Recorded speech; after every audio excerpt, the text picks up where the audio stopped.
2월 11일 하나님 말씀을 함께 묵상하겠습니다.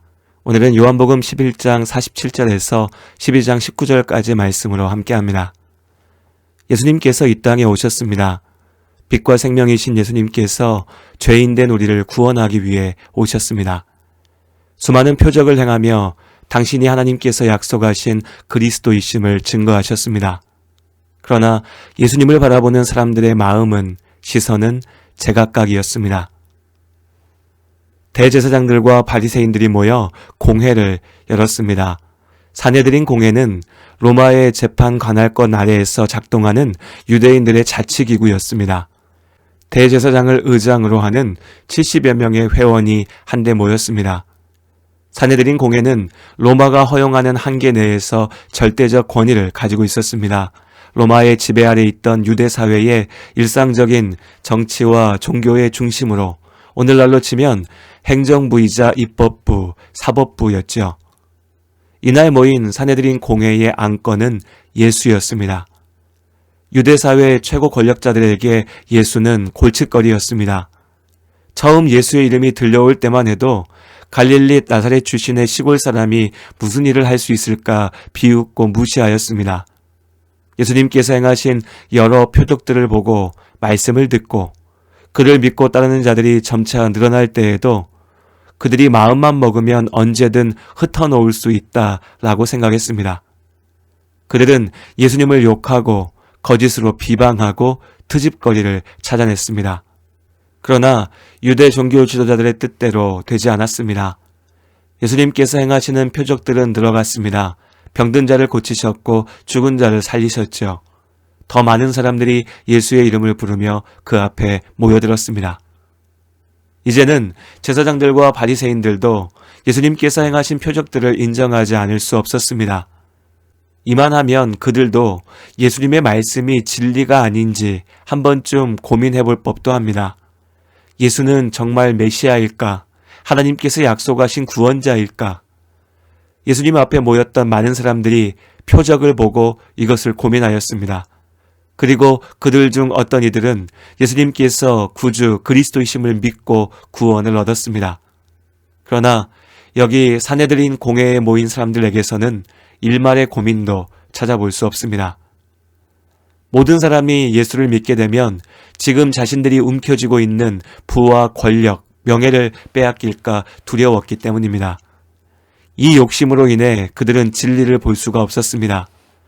죄에 사로잡힌 그들이 내린 결론은 예수를 죽여야 한다는 것이었습니다. 그를 믿는 자는 심판을 받지 아니하는 것이요 믿지 아니하는 자는 하나님의 독생자의 이름을 믿지 아니하므로 벌써 심판을 받은 것이니라. 요한복음 3장 18절의 말씀처럼 예수님께서 걸으신 영광의 길, 구원의 길은 하나였으나 그 예수님을 바라보는 사람들의 마음은 제각각이었습니다. 누군가는 믿음으로 영원한 생명을 얻었고 누군가는 죄에 빠져 스스로 심판의 자리에 섰습니다. 6월절 엿새 전 예수님과 제자들이 예루살렘 인근에 있는 베다니에 머무셨습니다. 바로 죽었던 나사로를 다시 살리셨던 곳이었습니다. 소식이 전해지자 많은 사람들이 베다니로 몰려들었습니다. 예수님을 보기 위함이었고 또한 죽었다 살아난 나사로, 예수님께서 구원자이심을 증거하는 나사로를 보기 위함이었습니다. 이곳에서도 빛 가운데 나아가는 믿음의 사람들과 어둠을 더 사랑하는 죄악된 사람들이 나누어졌습니다. 나사로로 인해서 많은 사람이 예수님을 믿게 되었습니다. 그러나 또한 나사로에 대한 소식을 들었던 대제사장들과 바리새인들에게 나사로를 통해 나타난 표적은 예수뿐 아니라 나사로도 죽여야겠다라고 음모를 세우는 더 큰 죄악의 이유가 되었습니다. 다시 하루가 지나고 이제 하나님의 약속하신 구원자 예수 그리스도께서 예루살렘에 들어가십니다. 십자가 영광의 길이 시작됩니다. 당당하게 예루살렘에 입성하는 왕이시라면 멋진 갈기를 자랑하는 백마를 타야 할 것 같지만 예수님께서는 나귀 새끼의 등에 오르셨습니다. 제자들이 자신들의 겉옷을 벗어 나귀 위에 예수님께서 앉으실 자리를 마련했습니다. 왕의 행진이라면 을에 화려한 카펫이 깔리며 길을 열어야 하겠으나 제자들의 낡은 겉옷이 길에 펼쳐졌습니다. 그 길은 화려하기보다는 초라했습니다. 세상의 권세자들과 군대가 길을 열지 않았지요. 다만 예수님께서 행하셨던 모든 일들을 보고 듣고 경험했던 많은 사람들이 그 자리에 모여 주님을 찬양했습니다. 왕의 오심을 기뻐하였지요. 세상이 기대했던 왕의 행차는 아니었습니다. 그러나 참된 왕 되시는 예수님의 길이었습니다. 겸손의 왕께서 우리를 죄악에서 구하기 위한 구원의 길, 그 영광의 길을 걸으셨습니다. 그날 같은 자리에서 나귀를 타고 오는 예수님을 바라보던 바리새인들에게는 영광의 왕을 찬양하는 사람들의 외침이 무척이나 거슬렸습니다. 그들에게 예수는 나사렛 시골 출신의 그저 그런 선동꾼일 뿐이었습니다. 아니, 그래야만 했지요. 자신들의 권력과 부를 지켜야 했으니까요. 사람들의 지지와 명성을 놓을 수 없었습니다. 그들에게는 하나님의 약속하신 구원보다 자신들의 지금의 성공이 더욱 중요했습니다. 하나님의 나라보다 나의 나라가 우선이었죠. 많은 사람들이 예수님께서 걸으시는 길을 보았습니다. 십자가 구원을 보았죠. 그러나 그들에게 예수는, 그가 전하신 복음은 저마다의 의미로 이해되었습니다. 누군가는 예수를 믿고 구원받았고, 누군가는 그저 구경하였으며, 또 다른 누군가는 예수를 조롱하고 저주하며 죽이려 하였습니다. 사람들의 반응은 제각각이었으나 예수님께서는 묵묵히 택하신 주의 자녀들을, 바로 우리를 구원하기 위한 십자가의 길을 멈추지 않으셨습니다. 누구도 이해해 주지 않기에, 누구도 대신할 수 없기에 더욱 외롭고 괴로운 길을 나를 위해, 우리를 위해서 멈추지 않으셨습니다. 우리의 왕 되신 주를 바라봅니다.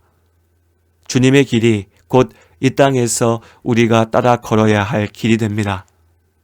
오늘도 죄악은, 사탄은 하나님의 역사를 가로막는 헛된 도전을 계속합니다. 잠시 순간은 사단의 세력이 힘을 쓰는 것처럼 보일 수 있습니다.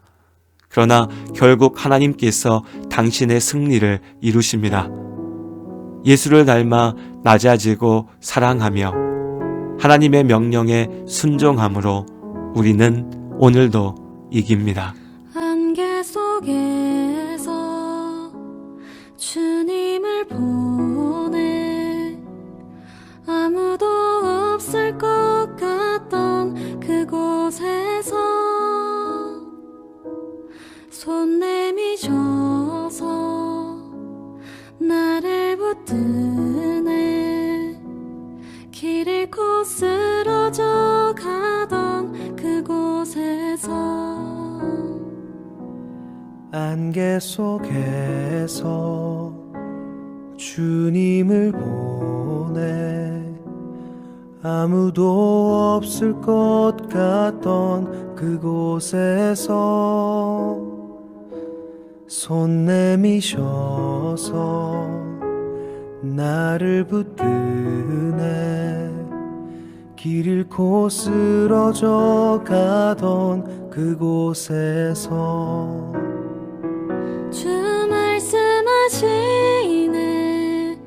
내 손 잡으라고 내가 곧 길이요 진리 생명이니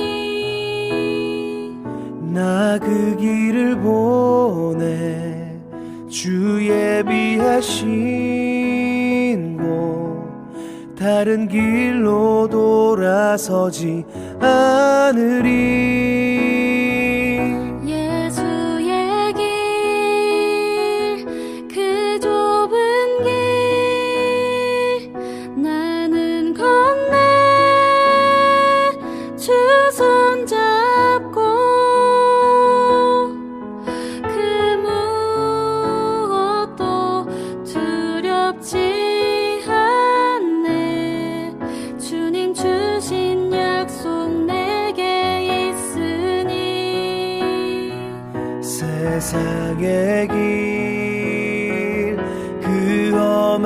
길 승리하네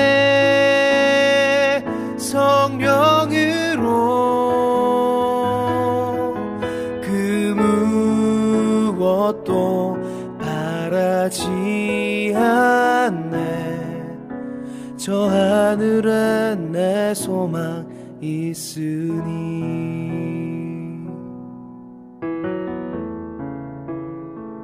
주 말씀하시네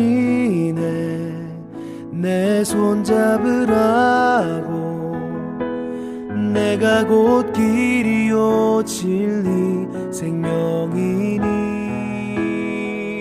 나 그 길을 보내 주 예비하신 곳 다른 길로 돌아서지 않으리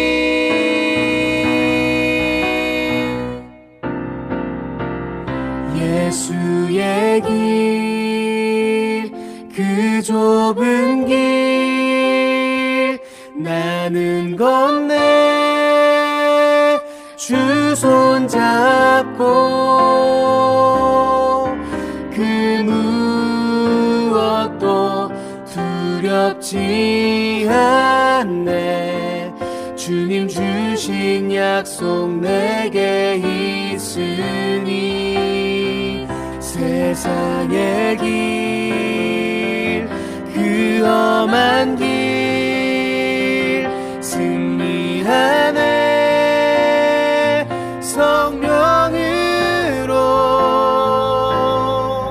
그 무엇도 바라지 않네, 저 하늘에 내 소망 있으니 저 하늘에 내 소망 있으니